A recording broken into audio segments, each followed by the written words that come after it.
Good evening, everyone. Vic Wratten here, and I'm joined by EPAA member Kayleigh Buckingham. Good evening. Hello. Lovely to see you. So for those of you that are kind of joining us for the first time watching this, we're starting to interview EPAA members and trainers. So we interviewed Anel Martin a couple of weeks ago, so people that work closely with us at the association. But we kind of wanted to give a broader view of PAs and EAs working in different sectors and organisations.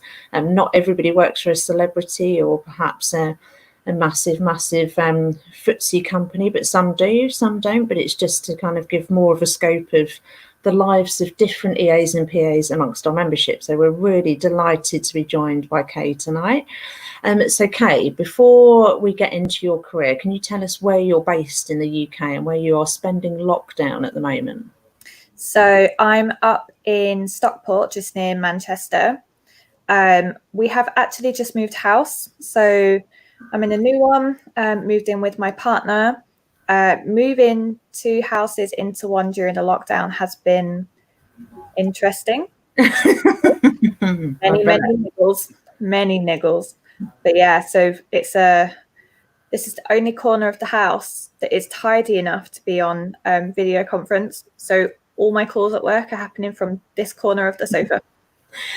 I mean, that is a mammoth task moving, but especially during lockdown, and you are still working full time as well. So we'll get more into your career at the moment. But do you want to tell us very quickly about a little furry friend of yours that might join part of the interview, or we might see him some past? So hello. This is Leo. Hello, Leo. Oh, bless him. He's very content there, isn't he? Very happy in his new home. He is. He's my little one-eyed pirate cat. Oh, did you rescue Leo? Or yeah, so I got him last July from a rescue centre in Egypt. In Egypt? Yeah. How did it all work out then? It was all through a charity. I saw him. I actually inquired about 2 blind kittens, but because I work full-time and it can be long hours, it's not fair to have kittens in the house. So they sent me Leo's photo, and he was just this really shaggy, dirty, one-eyed white cat. It all happened very, very quickly. And a week later, he had flown from Egypt to Heathrow and then been in a van from Heathrow to Stockport and was dropped off at my house. That is incredible. Most Brits probably haven't. Brits like to travel, but there's probably a fair few Brits who've never travelled that far, and especially not an animal. No. Oh, wow. So he's living his best life with you now, isn't he? He's living his best life, yeah. He's very content. Yeah, well, he's a very welcome part of the interview tonight. Thank you both for joining us. And partner has been sent upstairs. Yes, him and his little girl have been banned. Right now. Come down. He bought me a cup of tea and he bought me some biscuits before the interview started, and then banned. Well, that seems to have been a reoccurring theme amongst these interviews, and obviously we are all in lockdown with partners, and some of us have got pets and family members and children running around. So, but no, incredibly grateful for you for taking part tonight. Have you got a tipple on hand? I was going to have a gin, but I didn't. My conference call ran over before this, so I've not had time to get one. So I'm halfway through a cup of tea, so I'll just drink that. I'll have the gin after. Yeah, definitely. That's a British staple in its own right anyway. So if anyone wants to leave comments, you can do, and we'll get to them. Evening, Faith and Jackie. Nice to see you've logged off, Jackie. I know you've been working really, really hard. So let's get on to your career, Kay.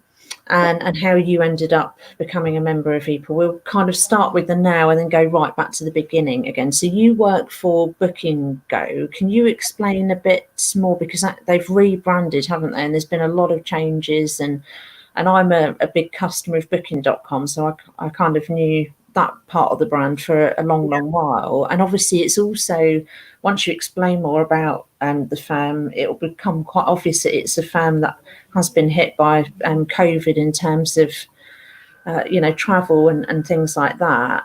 So how did I mean, what do you do at BookingGo, and what is the farm, and what are you dealing with at the moment? So when I started in 2017, we were rentalcars.com. Yeah. We were a wholly Manchester-based car hire aggregator website. Part of what was then Priceline Group, who are based out in the States, and who, as part of their company, they had Booking.com, they had Agoda, Kayak, OpenTable, and Priceline.com in the States. Fast forward 12 months, we became BookingGo. So we went through a large integration with Booking.com. And the idea was that we would still operate our rentalcars.com website, but we would be the ground transport provider for Booking.com. So when you book your hotel, you could add on a taxi or a bus ticket or a hire car. Yeah. We've then dropped the BookingGo a little bit, and we're now just Booking.com because it's simpler. Everyone knows who Booking.com is. Yeah. I'm just seeing if that's me that's causing that sound. I think it was me. I've just turned the notifications off. And then since then, Booking.com being the primary income earner, I guess, for Priceline Group. Priceline Group have now become Booking Holdings. So we're now part of the Booking Holdings group. Ah, okay. I mean, I've been a customer of Booking.com for a long time. I think I'm a Genius member now, actually, but it's been a firm I've really liked booking through. I love the app. We've used it for a lot of our conference speakers that have come over from abroad. I just love the way it's all kind of laid out, and the easy way you can kind of pull up in different areas you don't necessarily know, and they'll just give you all the options. So yeah. And when you joined, I was like, oh, I'm a customer of your firm, or part of your firm. I know, it's quite nice to join a company that you've heard of. Yeah. And yeah, so my actual job there, so I am the executive assistant to the customer service director. So in Manchester, we've got about 2,000 colleagues across 4 offices in the city centre. Right. In the office that I'm in is predominantly the contact centre. So that's where we take all the car hire calls, deal with any complaints and all the customer service issues. And I work for the customer service director. That must be a pretty busy job, because customer service, it has changed over the years, and how people interact with companies and what they expect. And it isn't all just moans and groans. You are dealing with, other bits and pieces of customer service as well. And when COVID hit, that must have just been like a massive amount of upheaval for the firm almost overnight, especially when the UK went into lockdown. Yeah, I mean, we were really lucky in that we saw it come in, and we started preparing about a week or 2 before lockdown actually happened. Okay. We managed to get about 700-800 people in the contact centre who previously had no working at home capability working at home. And we did a test run, and we finished the test run, and lockdown happened. So we managed to just do it without really any massive upheaval. It all went pretty smoothly. Yeah. I mean, well, it's been a testing time for a lot of firms, hasn't it? And especially for that kind of part of the industry as well, and travel plans going awry, and various bookings and stuff. But well done for working so hard during this time, because you aren't on furlough. You are, but you're now based at home at the moment, full time. Whilst this is going on. Yeah. And how are you finding that transition, which is something we've been asking a lot of members? How have you found the transition of kind of coming out of the office to the home?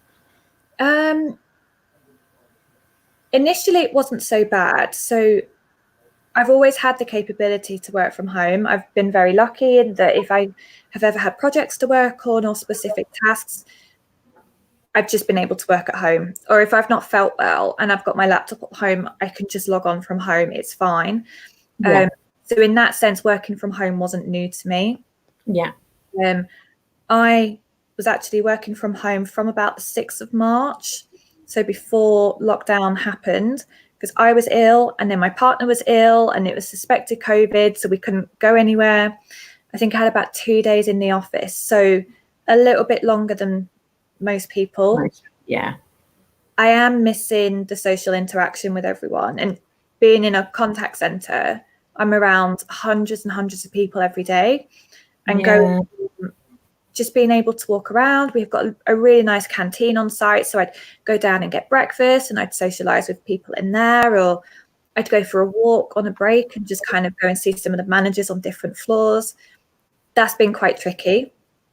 My best friends work for the same company, so I've gone from seeing them every day to not being able to see them at all. So on a personal level, that sucks, right? It does. Yeah, sucks. So the social aspect's been quite difficult, but the actual working from home has been fine. Yeah. Well, I'm sure you're doing an absolutely fantastic job as per usual. But take us back to 16-year-old Kay. What were you doing education-wise? You'd finished GCSEs. Had you set a career path then? No. So my mum was a nurse, and I kind of always knew that I'd go into a profession where I was helping someone. So I went through all the usual phases as a kid. I wanted to be a vet for a little while. Wow. Yeah, and then I did my work experience in a vet and witnessed a cat neutering and very quickly changed my mind. I was like, no. I'll look after the animals, but I don't want to do any of the icky stuff on them. And then my mum qualified as a nurse, and I'd seen how hard she worked through uni, and I thought maybe nursing or an area similar to that. So I went to college. I did a double A-level in health and social care and an A-level in human biology, with a view that I was going to take a gap year and then I was going to look into doing a nursing degree. That didn't pan out.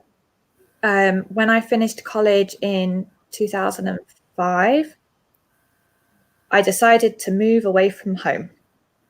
So I moved from London to Manchester within about 2 weeks. Never went back, not out of choice, just ended up stuck in jobs and partners and relationships and friends and things. So I never did the uni thing. All my friends had gone off to do uni. And I think that's what spurred me to go, well, I need to go and do something. So I moved to a new city, get a bit of life experience, have a little bit of work, and then see where we ended up going from there. Wasn't simple. Once you're living on your own, there's rent to pay.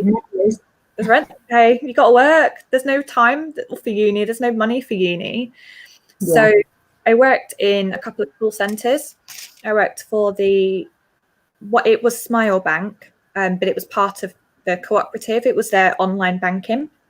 Okay, yeah, I definitely heard of Smile Bank. I didn't realise it was part of the cooperative. Yeah, so cooperative at the time didn't have their own online banking system.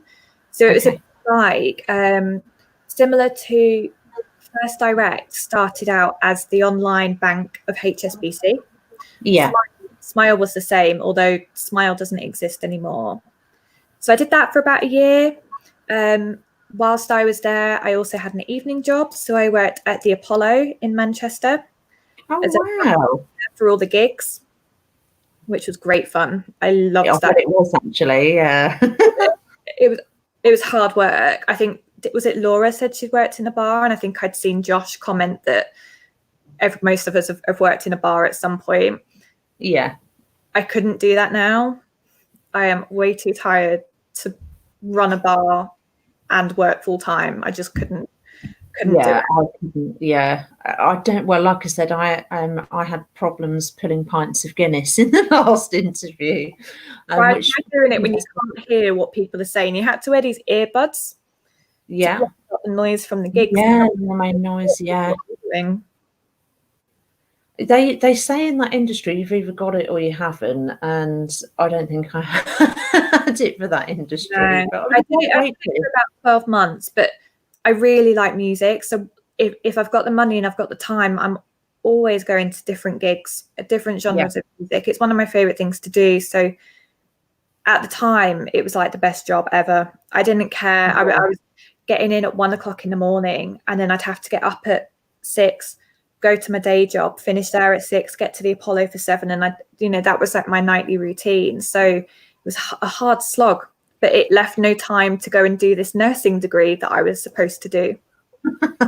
It's funny how much energy you have though in that kind of time in your life. And I know we talked about this earlier, when you'd go out and do stuff after work, whether it was a second job, which for many of us it actually has been, as we've discovered, and you literally survive on about 4 or 5 hours sleep, if that, and then you go into the office and one coffee and it's all go, and you're kind of back to normal again. But yeah, it's funny, stuff I kind of did in my 20s I couldn't do now in my late 30s. I don't have the energy for it now. So no, if I don't get my at least 7 hours of sleep, you know about it. I am so grumpy. Let me just say for a moment, I am very, very jealous of that. I can't remember the last time I really had 7 hours of sleep. Oh no, I'm a strictly 7-8 hours of sleep type of gal. It's my favourite part of the day, is just getting into bed. It's nice to hear someone so honest about that, actually. And as many medical experts would say, it's the optimum amount of sleep to kind of keep a balanced and healthy lifestyle. So goodness knows what a doctor would think of me of late, but I'm always happy if I get 4 hours straight. So the bar for a year, and then in 2007 I left Smile and I went to uni full-time for 6 months. I can't actually remember what degree I was doing. I think it was a health and social care degree, like a generic theory based rather than practical. But after about 6 months, I couldn't manage it. I didn't have any support. I didn't have, my mum wasn't in a position to help me financially. I was on my own in a city with no family. I had to drop out, and I don't regret it, because ultimately that wouldn't have been the degree for me anyway. Yeah. So I left there and I got a job in another call center. So I worked for the AA on their breakdown. Oh, okay. Yeah. I did that for about a year again, I think. I worked for like their sales/customer service department for a while, and then I moved into their breakdown service. So I would take calls from people that had broken down. I left there after taking quite a traumatic call. Wow. Unfortunately, someone had died while they were on the phone to me. Oh. Yeah, they had broken down on the motorway, and there is a reason that they tell you to get out of your car and go and stand on the grass verge. This person, unfortunately, had not done that, and a lorry had gone into the back of them. Oh, wow. At that point, I was like, yeah, need to want to do something different now. This isn't for me either. So it's at that point that I got my first admin job. That was back in 2008.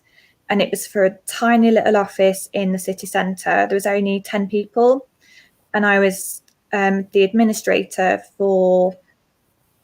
They were a brain injury case management company. So people who had brain injuries or spinal injuries, either through accidents or birthing accidents. So a lot of our had cerebral palsy.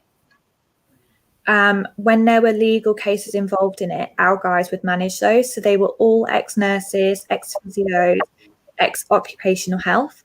And I really enjoyed that because of my interest in the health side of it, and the psychology side of it, which I'll come on to later.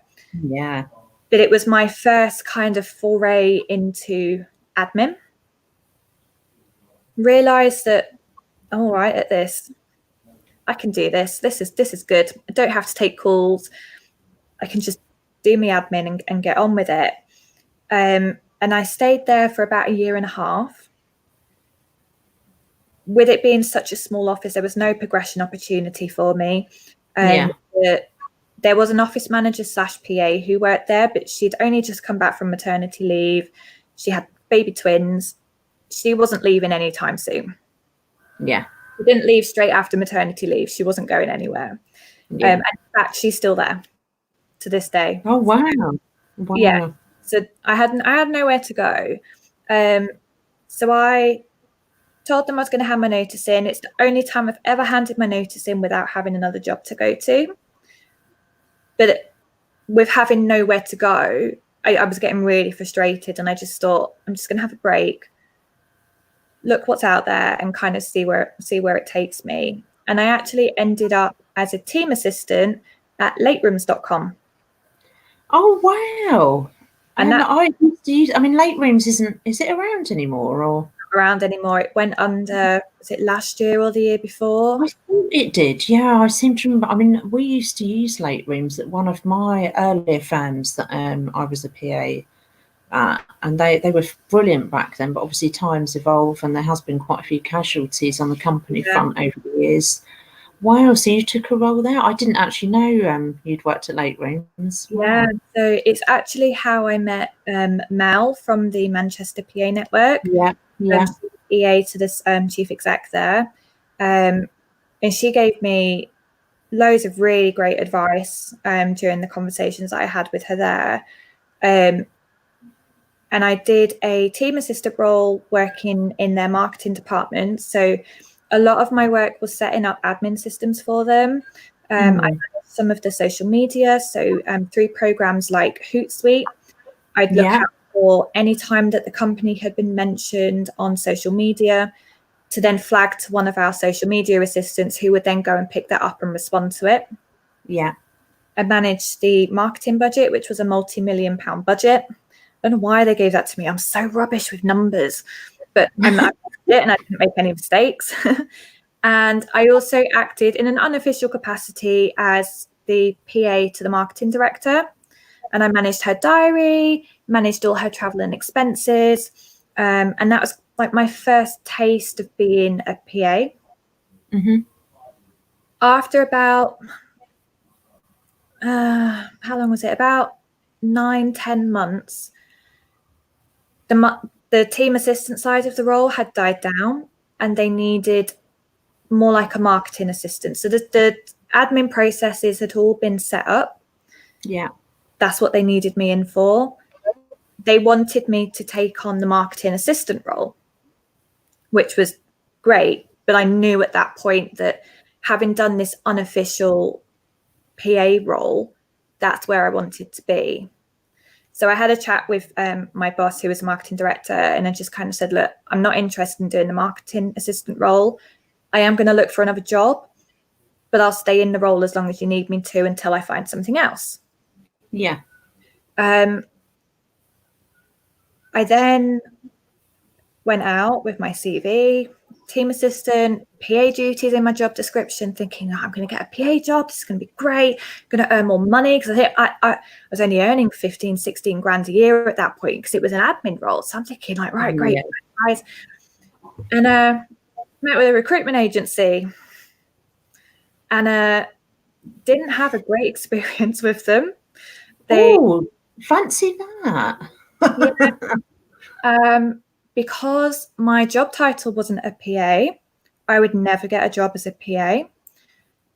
Even though I was doing all the same work, it was in my job description. My boss would verify it. She was quite happy to call them and talk them through what I was doing. And the second thing they said to me was, you don't have a degree. And I remember saying to them, I said, why do I need a degree? And at the time, there's still pockets of agencies that work like this now, but it's not as common. Yeah.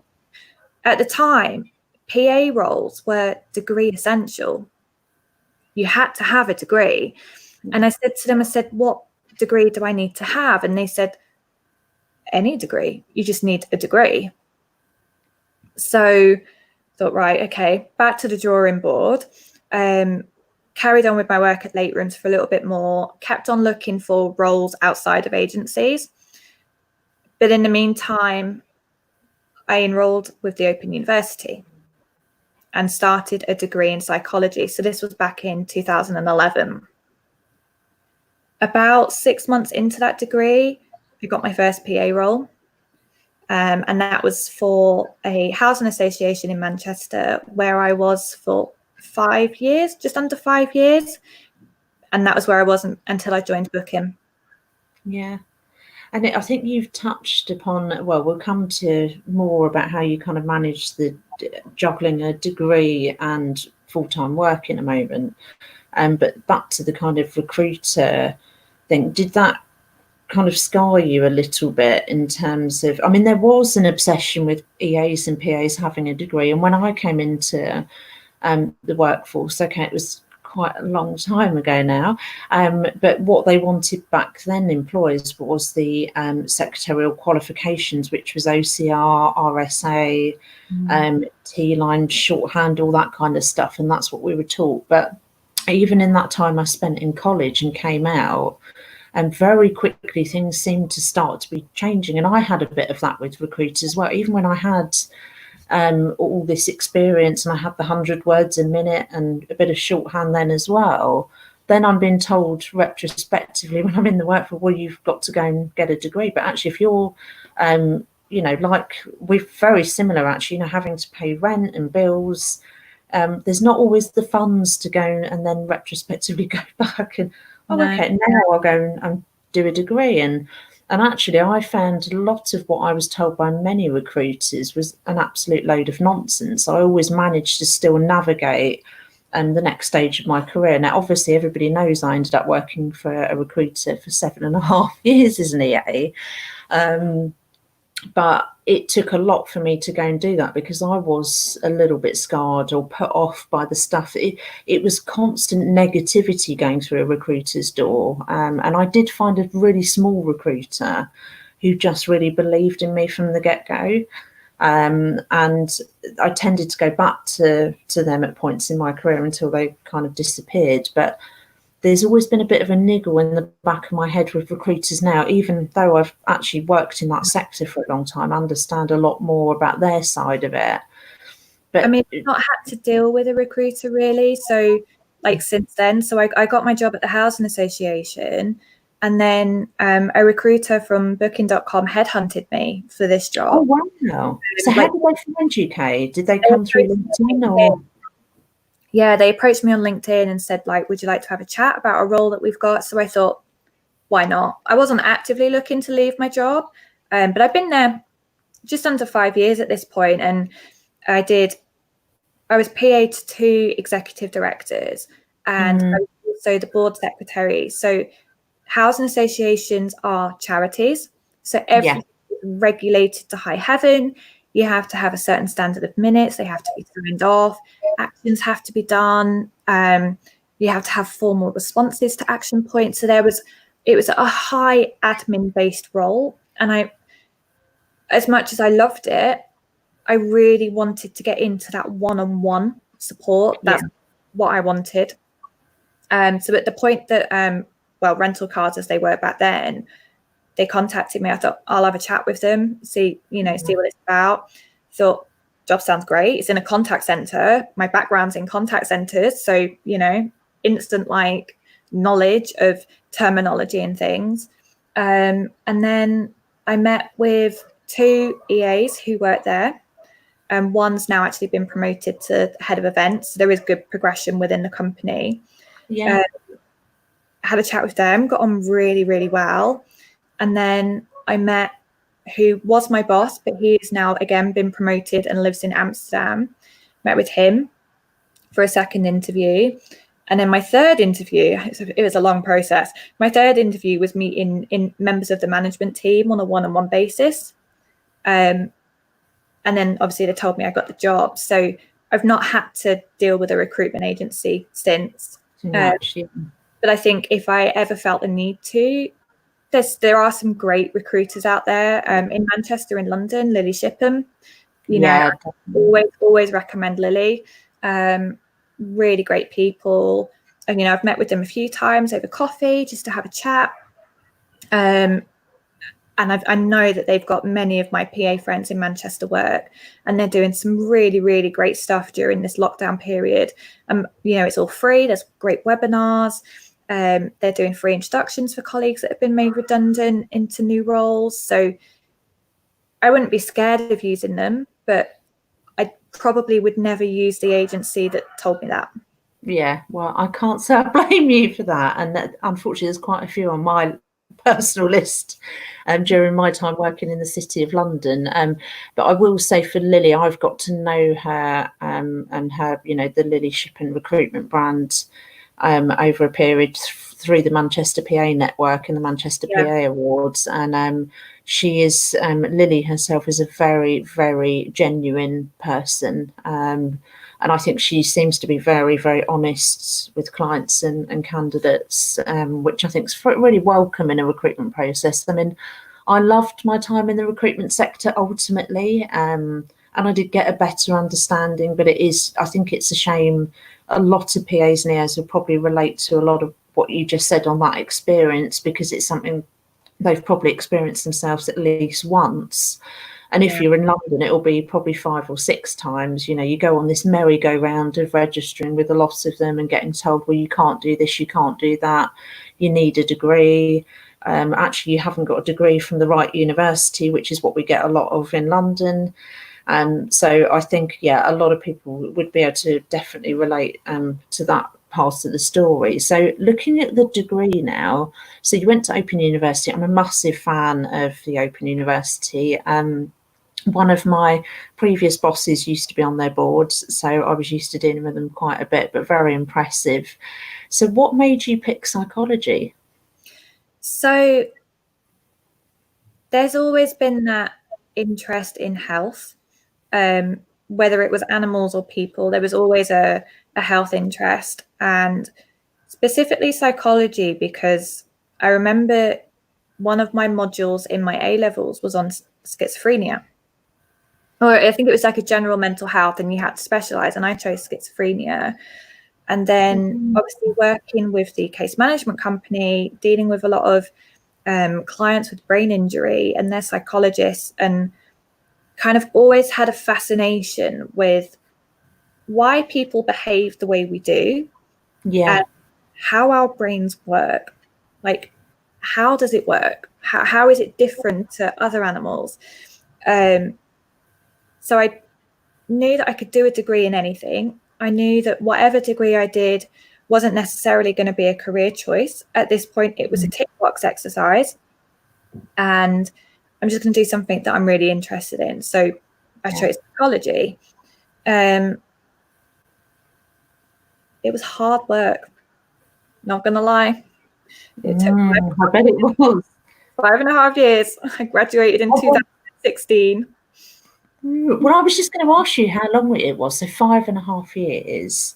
And I think, I mean, obviously people are going on to more distance learning through this period. But I think back then there was still a part of that saw, well, if you've done your Open University and you've done it remotely type thing, is it a real degree? I remember, that kind of mentality of chatting to people in the city down here, and I was like, but you still put in quite a bit of legwork, and actually you're working as well. A lot of people that do Open University are working. So what did the typical week look like for you in terms of managing work and the hours you spent doing the degree?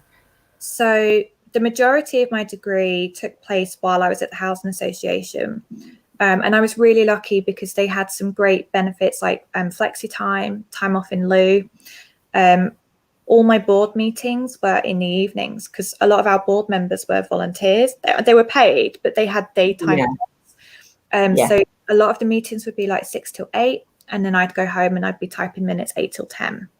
So the weeks that we had those meetings, I would then take time off either in the next few days to try and catch up on reading. But typically I do an 8-4 or a 9-5, get home, have a brew, have a biscuit, as you do, have a brew, have a biscuit, refresh. And then I would do typically from about 6:30 till 7:45-ish of reading. Then I'd make dinner, or my partner at the time would make dinner, and that would be 5 days a week. And then at the weekends, it was full-time study. I would take a break, like if we were going out to see friends, I'd take time off, but in the run up to assignments or run ups to exams, I just became a complete hermit because it was just, you can't do everything. Yeah. My assignments, I couldn't see my friends. I was working during the day, studying in the evenings. It was hard and it took its toll on relationships. When you're doing it for that length of time, it does take its toll. But I'm quite stubborn. And even at the times where I was pulling my hair out and crying, in many a night crying into my textbook saying, I don't understand it, I don't know what I'm doing, I'm going to quit, it's too hard. But I didn't. And I'm so glad I didn't, because I graduated at Barbican actually in London. Oh wow, I didn't realise that. Okay. I really chose that. So all my family is still down there. So it was easier for my mum to come, and then I could see my sisters and family afterwards. So I had my graduation ceremony at the Barbican. And it was just the best feeling. It's kind of 5 years of hard work. I managed to come out with a 2-1. I was so close to a first, and I just missed it on one of the exams. But the Open University mark differently, just like as an FYI. A first in the Open University is 85% or over, whereas at a normal brick university, it's 70%. So if I'd have put in that work full time, I would have got a first. Oh, there just seems to be injustice there, but it almost kind of makes you push harder. But I have to say, Kay, that is absolutely outstanding. I'm sure people who are watching now are kind of going, oh my God. Because actually to work full time, to go off into education, it is a big undertaking. And everybody has got commitments. And like you said, it can have an effect on relationships, marriages, and what have you. I mean, my sister, I think I mentioned last week, went back to university, and she went to university, which is unheard of in our family, and did 3.5 years nursing degree whilst a single mum of 3 kids. And I think the rest of us couldn't fathom how she was doing it, even though I'm a big advocate of learning and development. And some nights she would phone me up in absolute tears, sobbing down the phone, I can't do this, I can't. Yeah. Oh, I had so many meltdowns. But you just do it. And it's, at the time I started having my meltdowns, I was 2 or 3 years into it. So yes, it's too late to kind of back out, really. I'm glad I did it when I did, because this job that I'm in now is more mentally draining than my previous job. My previous job, although it was busy, it was very admin heavy. It was minutes, meetings, actions, minutes, meetings, actions, diary, minutes, meetings, actions. There was a routine to it. So it wasn't as taxing mentally as this job that I'm in now. So I think I would struggle to do it now. But I'm always learning. So when I finished my degree, I was poorly for a bit, had to have some surgery. And then I started learning the ukulele, teaching myself the ukulele. So I'm always doing something, even if it's pleasure. Like, I have to be learning something. Do you know, every time I chat to you, I learn something new. And even tonight, I had no idea. And I have heard that's quite a difficult instrument to learn. Oh, you've got it there. Oh my God. Well, if you want to get on that at any point, you're more than welcome. But how long does it take you to learn that? I mean, I'm still learning. Slow progress. I'm a member of an online website called Rock Class 1. And the tutor on there will post lessons every month. And there's a challenge that you can do. And he specializes in finger picking rather than strumming.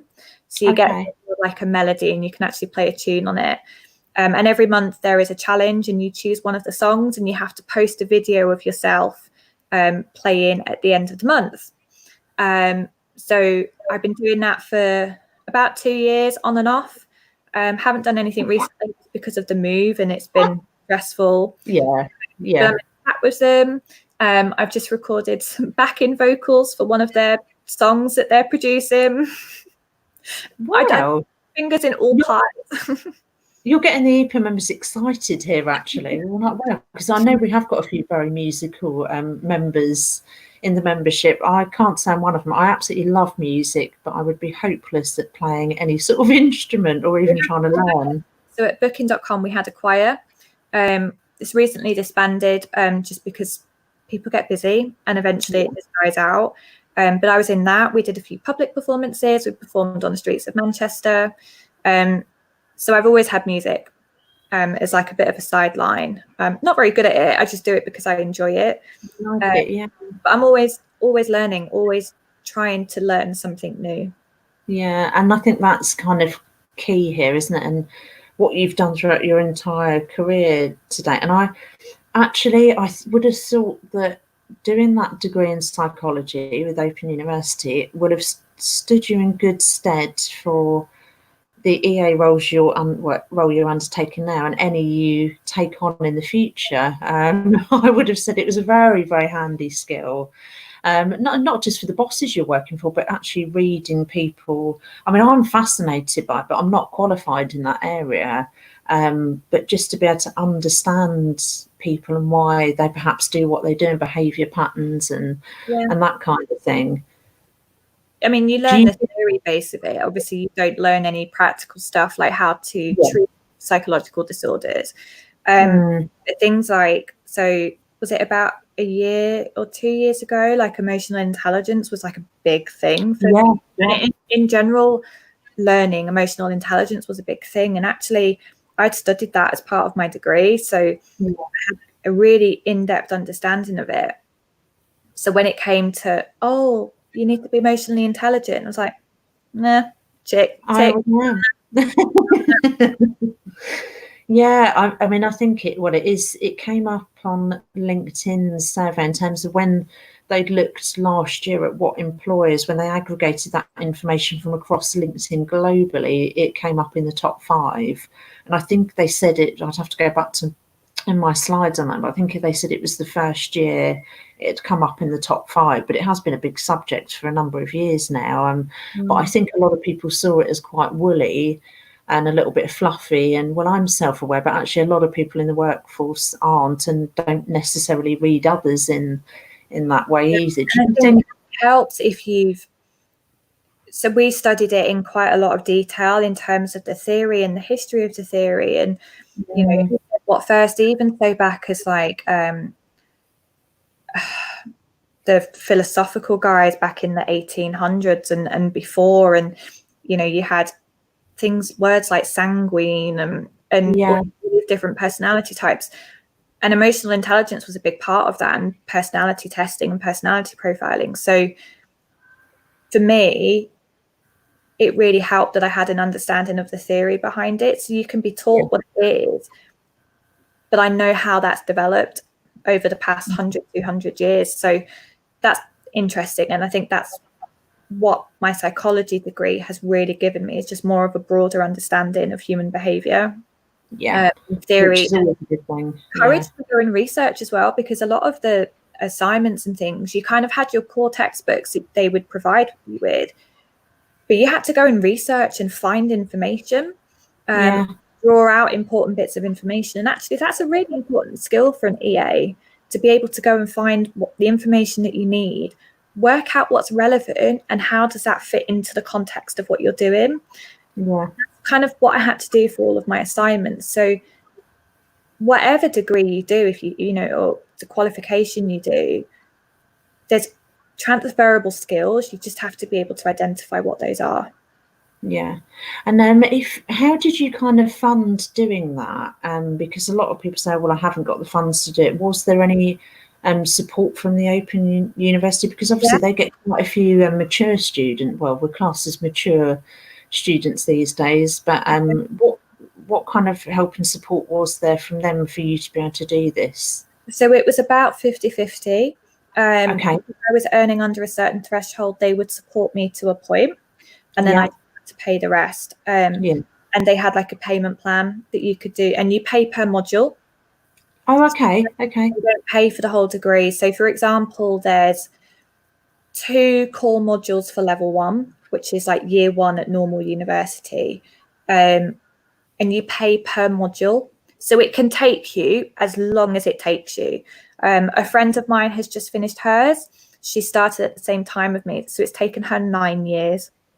Wow. But yeah. She's done it around work. She's done it around childcare.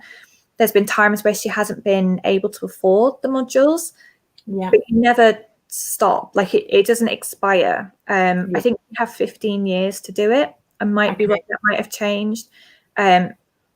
I was lucky that I did manage to get some support, but just saved up for the modules as I was going. If I knew that there was a big 60 credit module coming up that would be quite expensive, I knew that OU would fund about 50% of it. So I only had to pay the remaining 50%.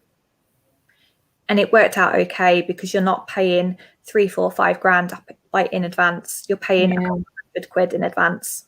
Yeah. Yeah, which makes it, I mean, that makes that part of education a lot more accessible to people who ordinarily way back when, wouldn't have, as you said, been able to afford it. And even now, today, in today's world, I think it's a good option for a lot of people who do want to do it. So how do you feel now you do have the degree? Do you feel it's more kind of kudos? What has it brought to your life? I mean, obviously you've talked about the benefits of learning psychology and what that's done, but actually the degree itself in its entirety, has that brought a lot to your life? Who knows? I mean, I've only had to change job once since I've had the degree. Whether that played a part in why they specifically found me on LinkedIn, I mean, I don't know. It's always used as a talking point in interviews, and I always use that as a selling point to go, look, I did this for 5.5 years on my own, at home, and worked full time. Like, I'm secure, right? And, maybe in the future, I would like to do my master's at some point. Definitely not within the next 12 months, but, maybe after that. So it can get me onto my master's course. So time will tell. It's 4 years since I graduated. So, and I've been very lucky that I've had a very stable working environment. I've changed jobs once, but, I've been in work and stable for the last 12 years. So yeah, incredible. I mean, I would have thought at the very least when you undertake that sort of education later on and you are doing it on top of a full-time job, that shows a lot of dedication to future employers and that you are willing to put in learning and development further yourself. And when you do something like the Open University, you've done it off your own back, and fitted it in around work and life and everything else. So all credit to you for doing that. And I would say, that would definitely be an area of interest for quite a number of executive and personal assistants. So looking back over your career today, when you came out at 16 out of some of the education system, any lessons learned as far as kind of your career, anything you might wish you'd done differently? Or I mean, ultimately, I'm a big believer in everything happens for a reason, and everything happens at the right time. Like, that's just my stance on life. Having said that, I was a lot softer in my early 20s. Naturally, I think I'm a bit of an empath, and I put everyone else before myself. Yeah. But that's also made me an easy target for bullies. Okay. And there have been 2 jobs that I was bullied out of, where I've had to leave because it was affecting my mental health. But I didn't have courage at that point to stand up and go, oi, sort it out. Yeah. So that would be my only advice would be secure in the knowledge and the skills that you have. We all doubt ourselves. Even before this, I was like, no one wants to hear from me. Like, I'm just an EA in Manchester. I just do my job. I go to work, I do my job, I come home.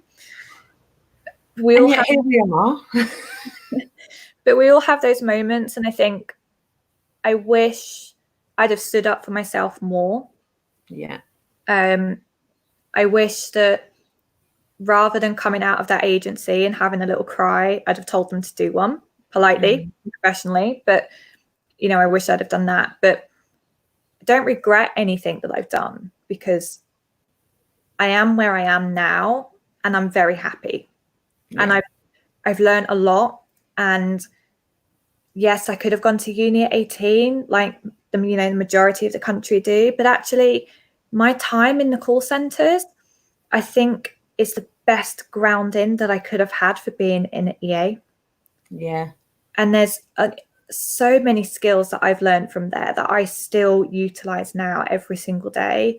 I understand customers. I understand, why they behave the way they do.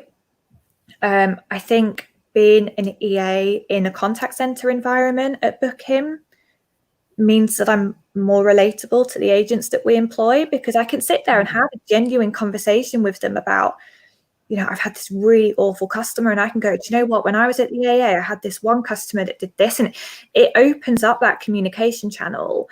Yeah. And that in turn helps me to be kind of the eyes and ears on the ground to like what is going on in the contact center that management don't know about. And people aren't afraid to talk to me. And I think that's because I've come from that contact center environment. And do you know what? You've touched on a key point, actually, which Adam and I have raised at varying points. Adam Fiddler, and for those watching that don't know Adam, although I think everybody does pretty much, but we have stressed that customer service is still actually a really, really important part of the PA role. And when I was an EA in group HR for a global HR director, he hit home the point that actually sometimes your customers aren't the public. Your customers within group HR were the employees of the company I worked for. Yeah. But, there is always a customer service element, I think, to our roles. And I don't think we perhaps talk about that enough. So I've really enjoyed the fact that you've raised that part and of your career, how it was a big part of the start of your career. I mean, they've changed the terminology now. So I think, as an EA, if you're on your CV, you're like liaising with stakeholders. Stakeholders are customers. It's customer service. And for me, call it what it is. They're your customers. Might not be Joe Public walking in off the street, but your customer, your managers are your customer, your people that you're liaising with every day, they're your customers. And that customer service background, like, I'm so keen on the guys that if they come up to me, I've had a few that go, Kay, I want to do what you do. How do I do it? And I'll sit there and I go, like, look at what you're doing. What are your transferable skills? And they're like, oh, I don't know. And I said, well, you manage diaries because you're managing a team, right? So you're managing diaries, you're managing people, you're speaking to people over the phone, you're solving issues, you're being proactive, you're researching, you're doing this, that, and the other. And a big part of my job in normal circumstances is speaking to the guys and going, yeah, you can do that. You just have to have confidence and analyze what you're doing. Yeah. Because it's transferable to another environment. I did it. Just this girl from Harrow, like, hi Debs, if you're watching. Like, call center, no university background. I managed it. So you do it. And do you know, the irony is there are a number of call centres across the UK that are actually acting as key workers at the moment, especially in parts of the banking sector, taking very urgent calls from customers and that kind of thing. And again, it's jobs that perhaps people might have looked down their nose at, but now people are desperately trying to get hold of them and need that interaction and that reassurance from whichever company they're calling. Whether it is about an onward travel or holiday, or it is about their finance or something else. So, I mean, I had customer service inbred into me from a real, like you, right from the start of my career, and I kind of still do love it now. And in fact, you see me with my director or the chief exec or members of the leadership team, and I'm really relaxed. And he said, how can you be relaxed? You're speaking to the chief exec. I said, when you're speaking to someone on the phone, do you know what they do for a living? No.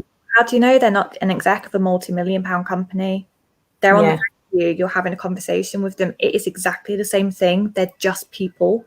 Leadership are just people. Okay, yeah, you'll get some with egos and you'll get some really horrible people, but you get some horrible people that work in a call center.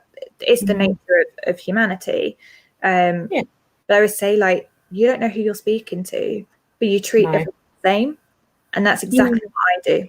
Whether I don't care if you're a cleaner or if you work in the kitchen or if you're the chief exec, I'm going to treat you exactly the same.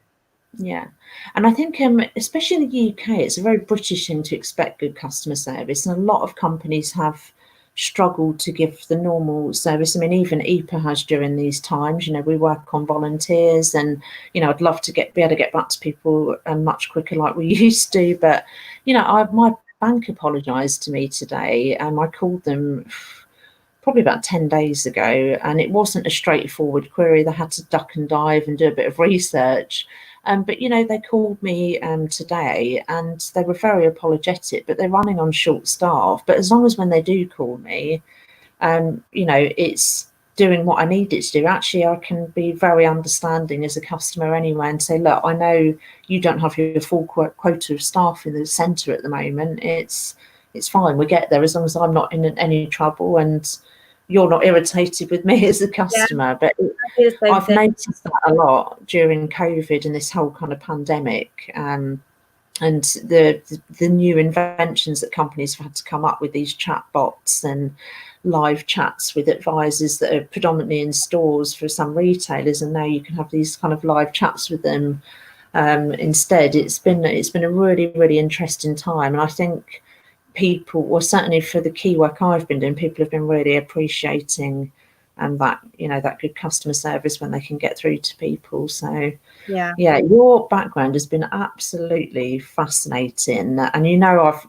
I'm honoured that you're a member of EPAA, and you know, you've been a very active member as well. You know, I don't blame you. Start, I think.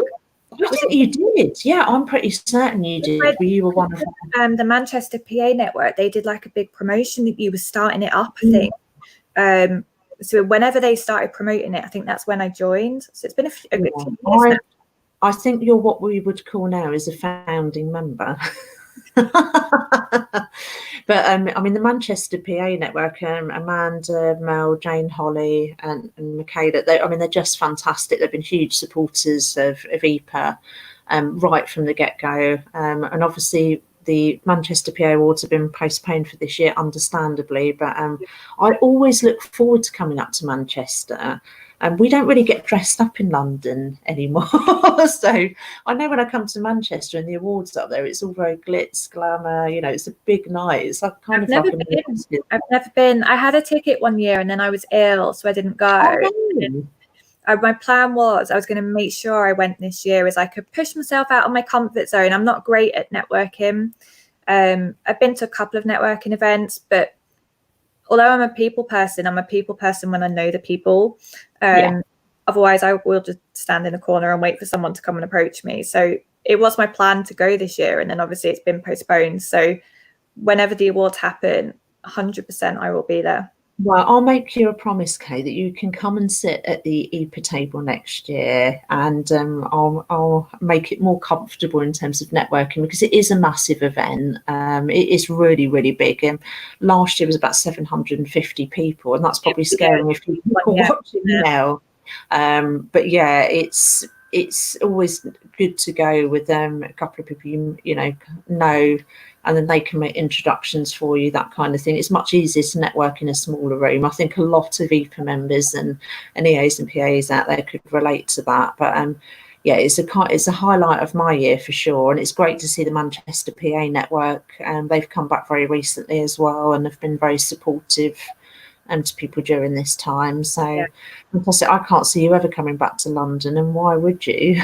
Apart from to see your mum and family. Yeah, I miss my mum and I miss my sisters, but Manchester's home.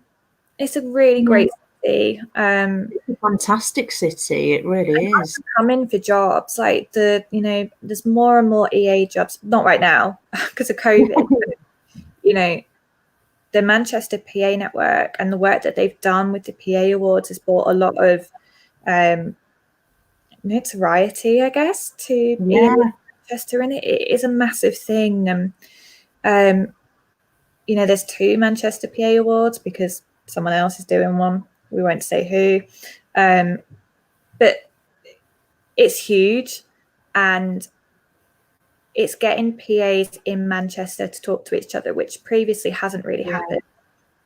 Yeah, and it's funny because in London we used to kind of have that, and then we had so many firms setting up PA awards down in London that it just started diluting it all, and there was more PA awards than you can shake a stick at, and it kind of, I know what it feels like in terms of, because I've been so involved with the Manchester PA Awards, I know how big it is locally, and what it does for people there. But it hasn't, like, in terms of trying to replicate that in London, we did have it over a decade ago, but we don't have it as a city now because there's so many of them in London. I mean, of course, not much will happen this year, but yeah, I definitely know the kudos of what and the magic of what happens in those awards up there. It's absolutely outstanding, and the alignment with the Christie, you know, in terms of charity as well, has just been phenomenal. I mean, you know, every year I'm kind of like, wow.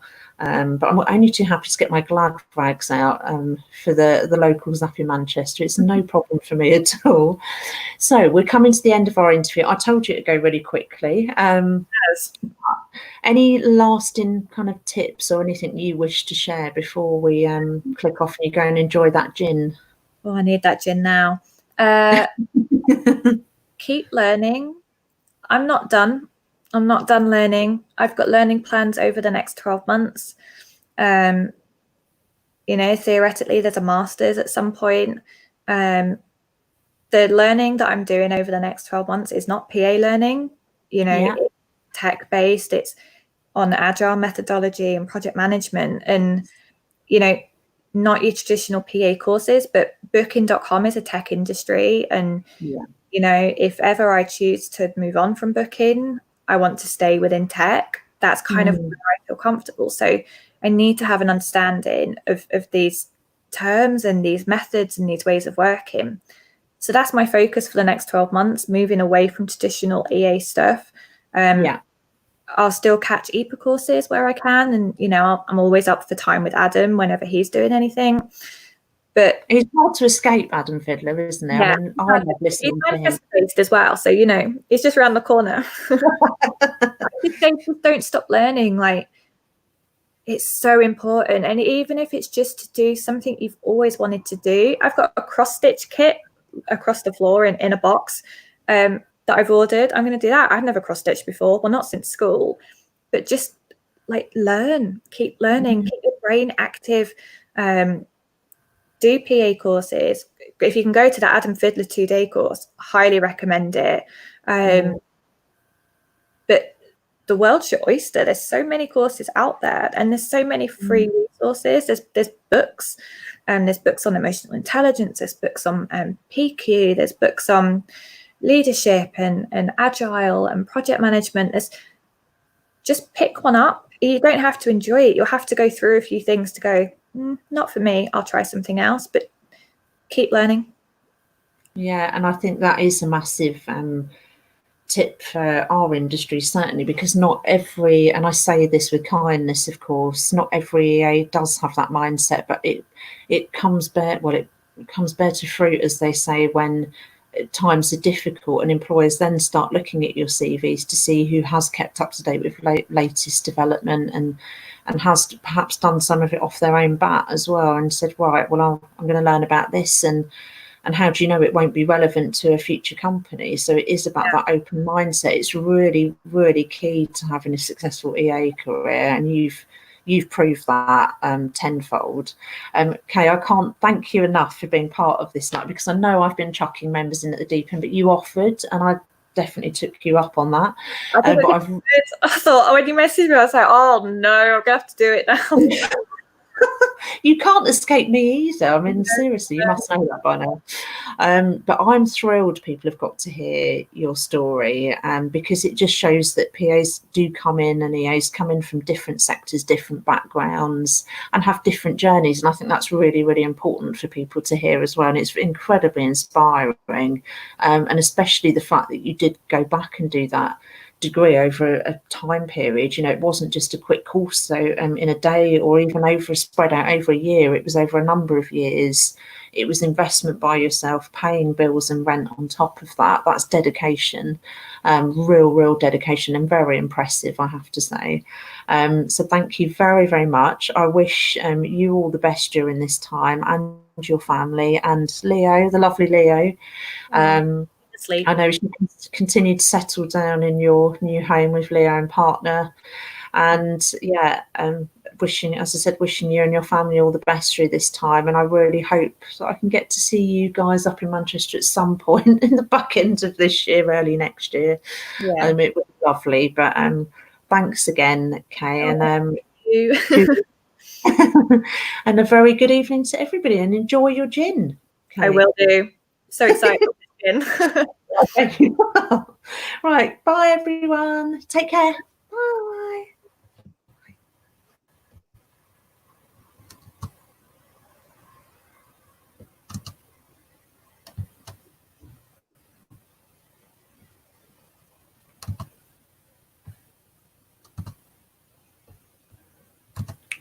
And then